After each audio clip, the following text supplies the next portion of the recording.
प्रिय बच्चों, एक बार पुनः बहुत बहुत स्वागत है कक्षा 9 मैथमेटिक्स की इस क्लास में आपका।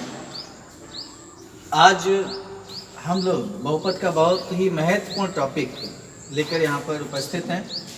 कल बहुपद की परिभाषा पर हमने विशेष चर्चा की थी। आज हम लोग बहुपदों का वर्गीकरण करेंगे और देखेंगे किस तरह से वर्गीकरण किया जा सकता है बहुपदों का। लेकिन उसके लिए एक चीज़ हम पहले बता दें, बहुपद की घात निकालना हमें आना चाहिए। बहुपद की घात यानी कि आप देखिए, बहुत सिंपल सी बात है। मान लीजिए कोई बहुपद है px = x³ + 2x² + 1, इस तरह से। तो बहुपद की घात निकालने के लिए हम इस बहुपद को ध्यान से देखें। जो चर राशि है यहाँ पर x है, उसका जो अधिकतम घात है,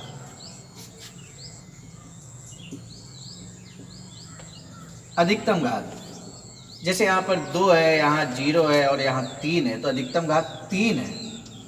तो जो अधिकतम घात होती है किसी बहुपद के जो चर राशि की, वही उसकी बहुपद की घात कहलाती है। बहुत सिंपल सी बात है। ये तो एक चर का कंडीशन है। मान लीजिए कुछ इस तरह का हो, px = x³ + 2x² + 2x + y - 1। ये भी एक बहुपद है। आप ध्यान से देखिए, इसकी घात यहाँ पर x की घात 3 है, x² y² 2x² y²। आप देखिए यहाँ x की घात 2 है, y की घात 2 है, + 2x + y - 1। अब बड़ा विचारणीय प्रश्न है यहाँ पर कि यहाँ पर बहुपद की घात क्या होगी।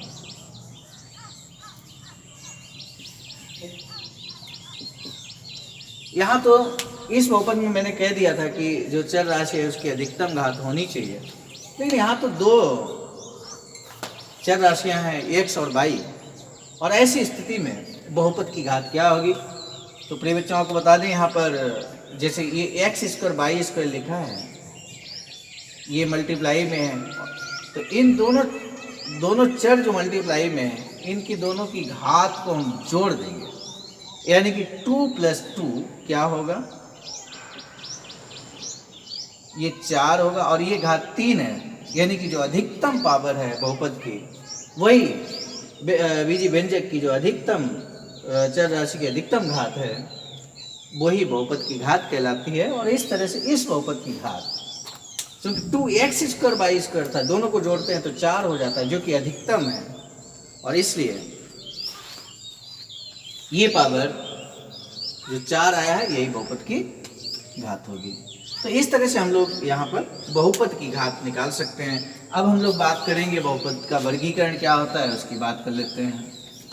क्योंकि बहुपद की घात बताना इसलिए इम्पोर्टेंट था। अभी हम लोग बहुपदों का जब वर्गीकरण करेंगे तो दो आधार होते हैं बहुपदों का वर्गीकरण करने का। एक पद के आधार पर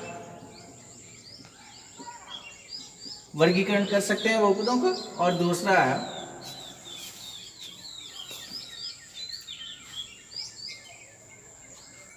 एक पद के आधार पर, और दूसरा जो हम लेंगे आधार, वो होगा घात के आधार पर।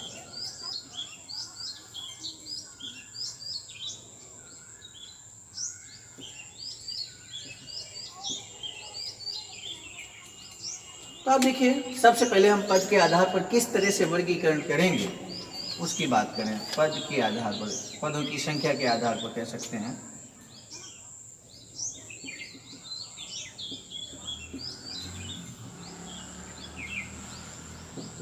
मूल कॉन्सेप्ट बहुपद का समझना बहुत जरूरी है, क्योंकि इस पे आधारित सवाल भी पूछे जाते हैं, बहुविकल्पी क्वेश्चन बनते हैं, 1 नंबर का क्वेश्चन बनता है। और ऐसी स्थिति में आप देखिए, चलिए पहला जो होता है,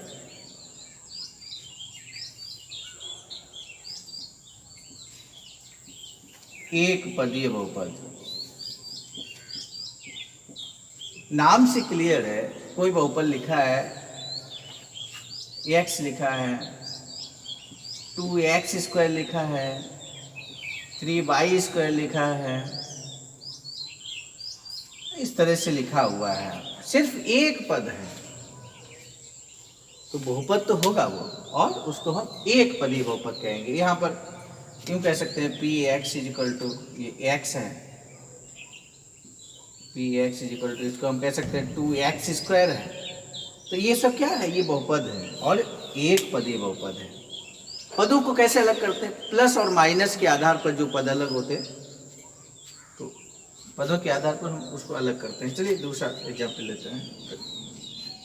एक पदी बहुपद के बाद द्विपदी बहुपद।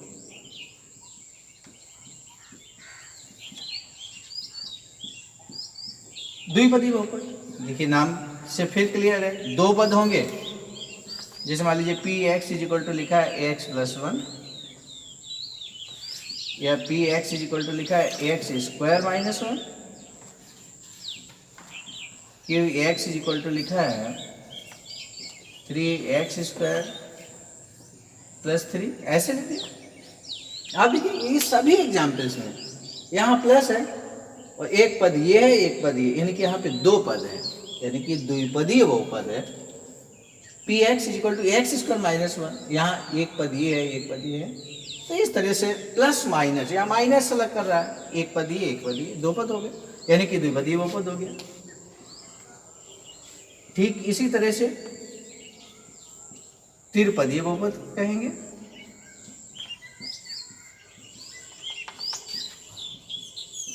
px is equal to x³ + x² - 1,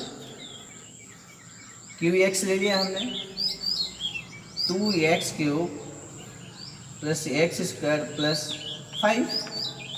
आप ध्यान से देखिए,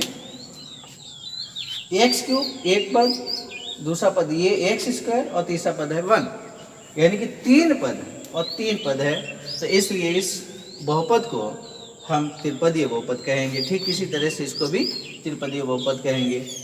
आगे अगर चार पदों का है तो उसको चतुर्पदीय बहुपद कह सकते हैं। तो इस तरह से पदों के आधार पर भी हम नाम दे सकते हैं। अब दूसरी बात हम करेंगे, घात के आधार पर किस तरह से वर्गीकरण करते हैं।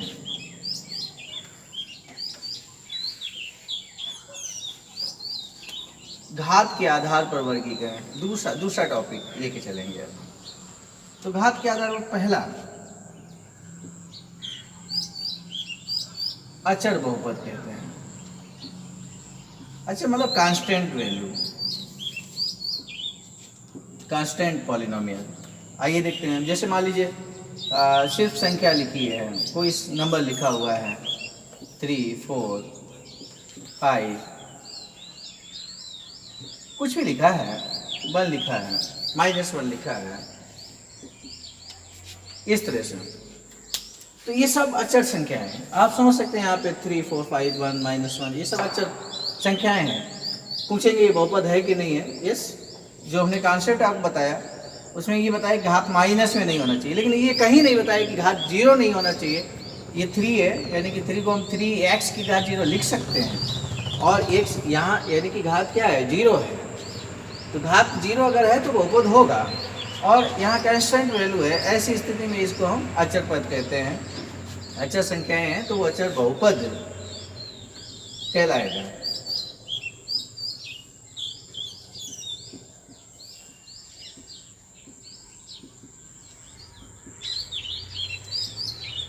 रैखिक बहुपद, आप देखिए नाम से एकदम स्पष्ट हो जाता है, लीनियर पॉलिनोमियल। लीनियर मतलब रैखिक बहुपद, जिस बहुपद की घात सिर्फ 1 हो, ऐसा बहुपद लीजिए जिसकी घात 1 हो। आप देखिए x की घात 1 है और इस पद का घात 0 है, यानी कि मैक्सिमम जो पावर है वो 1 है, अर्थात इस बहुपद की घात 1 है और घात 1 है, इसलिए इसको हम रैखिक बहुपद कहेंगे। तीसरा द्विघात बहुपद। द्विघात बहुपद ले लीजिए एग्जाम्पल, x² - 2x + 1। आप देखिए ध्यान से देखिए, एक्स की घात 2, 2x, यहाँ पे घात 1 है, यहाँ 0 है, यानी कि घात यहाँ कितनी है, 2 है। तो क्या कहेंगे, द्विघात बहुपद कहेंगे। मतलब नाम, जो नाम है यहाँ पर घात के आधार पर नाम है। कितना इजी टॉपिक हो सकता है, जो बच्चे एक बार पढ़ लेंगे। मुझे नहीं लगता कि ये टॉपिक भूलने वाला है, किसी के लिए भी कठिन होगा। पहली बार अगर कोई मैथमेटिक्स पढ़ रहा होगा तो उसके लिए भी बहुत आसान है। घात तो बहुत आसानी से देख सकता है, नंबर्स का इतना सामान्य सा ज्ञान सभी को होता है। त्रिघात बहुपद तो आप देख लीजिए, px is equal to 3x³ minus 2x² plus x minus 1। बहुत आसानी से इसको आप देख सकते हैं। यहाँ 3 घात है, 2 है, 1 है और 0 है। तो यहाँ मैक्सिमम पावर आप देख सकते हैं। घात कितनी है, घात बहुपद की घात 3 है, 3 है तो त्रिघात बहुपद कहेंगे। ठीक इसी तरह से चतुर्घात बहुपद, यानी कि फिर हम एग्जाम्पल लेंगे तो आपको मालूम है किस तरह का एग्जाम्पल हो सकता है। x की घात 4 minus 2x³ plus x² minus x plus 1। तो इस तरह से आप देख सकते हैं, यहाँ 4 3 2 1 0 इस तरह की घात है। मैक्सिमम पावर जो है वो 4 है और घात 4 है, इसलिए जो है इस बहुपद को हम चतुर्घात बहुपद कहेंगे। इससे भी ज़्यादा अगर हम कहते हैं तो फिर n घातीय बहुपद, यानी कि n घातीय बहुपद कह देंगे। तो n घातीय बहुपद भी जनरल फॉर्म जो हमने आपको कॉन्सेप्ट में बताया था, वो हम लिख सकते हैं a0 plus a1x plus a2x² plus a3x³ plus dot dot dot plus an ax की घात n। आप देख सकते हैं यहाँ पे अगर घात की बात करेंगे तो मैक्सिमम पावर यहाँ पे जो सिस्टम से लिखा है वो घात x की घात यहाँ पे n है, यानी कि n है तो n घातीय बहुपद हम कह सकते हैं। तो इस तरह का बहुपद हमें यहाँ पर प्राप्त होगा।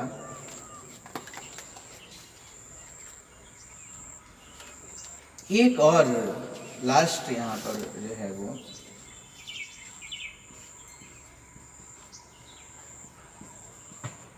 शून्य बहुपद।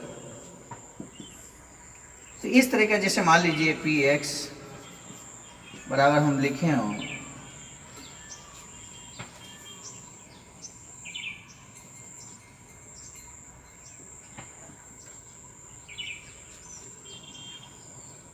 जीरो लिखा, यानी कि अब जीरो में हम चाहे तो x की घात कुछ भी लिख दें 3 0 x की घात 2 प्लस 0 x माइनस या कुछ इस तरह से रख दें। तो आप देखेंगे तो हम 0 को मल्टीप्लाई करेंगे तो सभी में रिजल्ट जो होगा वो क्या हो जाएगा, 0 हो जाएगा। और ऐसी स्थिति में जो बहुपद आएगा उसको हम शून्य बहुपद कह सकते हैं।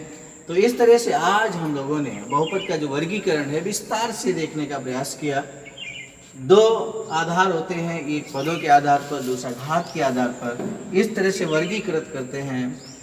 मुझे लगता है बहुत अच्छे से आप सभी के समझ में आया होगा और इतना इजी सा टॉपिक हम लोगों ने आज पढ़ा है। और नए टॉपिक के साथ, बल्कि इनके जो न्यूमेरिकल्स है उसके साथ पुनः मिलेंगे। तब तक के लिए बहुत बहुत धन्यवाद।